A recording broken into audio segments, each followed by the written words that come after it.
दो घड़ों की कहानी। नदी किनारे एक छोटा सा गांव बसा हुआ था।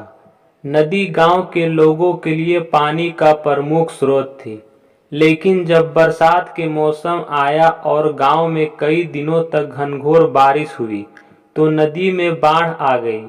बाढ़ का पानी पूरे गांव में भर गया, मकान पानी में डूब गए।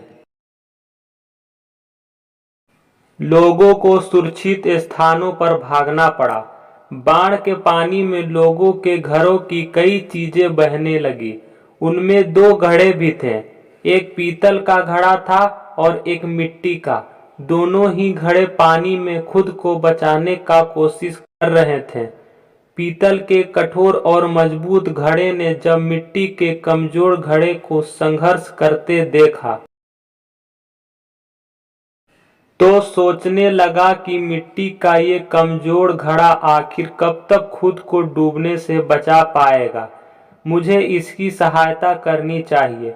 उसने मिट्टी के घड़े से कहा, दोस्त सुनो, तुम मिट्टी के बने हुए हो और बहुत कमजोर हो। बाढ़ के इस पानी में तुम अधिक दूर तक नहीं जा पाओगे और डूब जाओगे। मेरी बात मानो और मेरे साथ रहो, मैं तुम्हें डूबने से बचा लूंगा।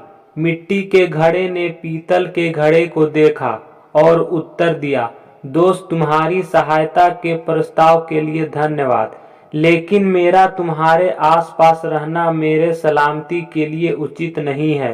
तुम ठहरे पीतल के बने घड़े और मैं मिट्टी का घड़ा। तुम बहुत कठोर और मजबूत हो। अगर तुम मुझसे टकरा गए तो मैं तो चकनाचूर हो जाऊंगा। इसलिए तुमसे दूर रहने में ही मेरी भलाई है।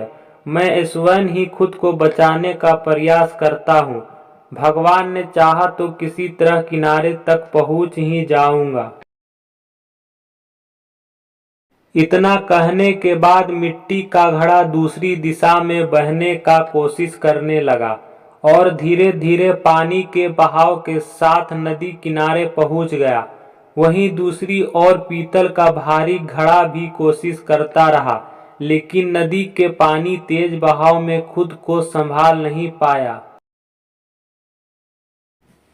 उसमें पानी भर गया और वह डूब गया। सीख: विपरीत गुणों की अपेक्षा एक समान गुण वाले अच्छी दोस्ती कायम कर पाते हैं।